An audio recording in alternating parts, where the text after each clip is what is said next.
So YouTube, I'm going to show you how I built my racing mower. This is my first video. I'm going to try to talk really quick and actually get through it because I don't have a lot of camera space. I'm using my cell phone. So, I got 1¼ inch pipes on there, dual stacks. I made those.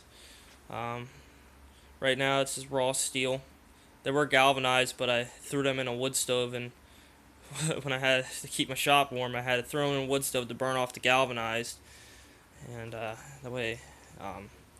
I don't have to breathe that shit in because it's poisonous. I switched out the stock steering with it is stock steering. I switched it completely out with fully adjustable off a MTD. This nut's actually loose here. I never tightened it. I probably have to check my alignment again in the front. But I can do alignment, steering wheel alignment. If you look, both the wheels are pointed perfectly straight. Steering wheel is aligned. Just very slight play. That's not bad at all. I could actually easily do that by rebushing that and putting in new linkages. But have a gas pedal. The cable just goes up to here. Works beautifully.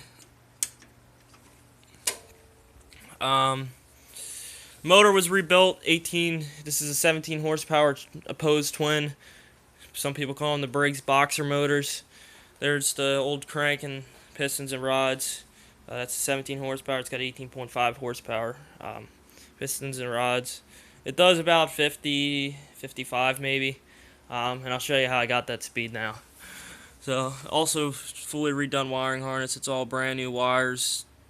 Redid all that, charging wires, everything. I don't have batteries in it because since I lowered it down 2¼ inches, which I'll explain how I did that in a minute. I couldn't fit a lawn and garden battery back behind the back seat, so I have to get two small motorcycle batteries, at least 100 cranking amps each, and stick them in the back there so I can start this thing on its own. On the bottom here, which I tell you what, those two batteries, they'll be pretty expensive. I have a 2-inch pulley in the back on the transmission, as you can see. I put an idler pulley around there so I could get the most possible grip on that rear pulley, because if you just put that 2-inch pulley on the back, you're gonna get a lot of belt slippage and you're gonna go through a lot of belts. So I put that on the back there, and I put this idler pulley on. And then, because I had that so close, I had to space out the belt. So on the power side, I have this pulley just kind of just sitting in there, giving it that space. It doesn't do anything. It just really spaces that out. Next, I have my clutch tensioner pulley, which I want to switch that out with a metal one, but the plastics does for now. And then I have an idler pulley, so it loosens the belt up, fully disengages the clutch. And then I took one of the clutch, the mower, you know, those mower deck towers, and the pulley tower, whatever you call them, and I cut it, and I took the inner pulley. You see how I cut the one off there? Did a sloppy job. I don't care. Same with the welds; they look like shit. My welder wasn't working right when I made this. There's something wrong with it. The feed motor kept slipping and stuff, so it was really blotchy, but it holds. And I welded one of the smaller pulley on the inside of that one there, and I cut that out, made it a perfect fit. And it's about as true as it's gonna get. You can possibly get with hand. I mean, it doesn't wobble at all. So that's how I did that.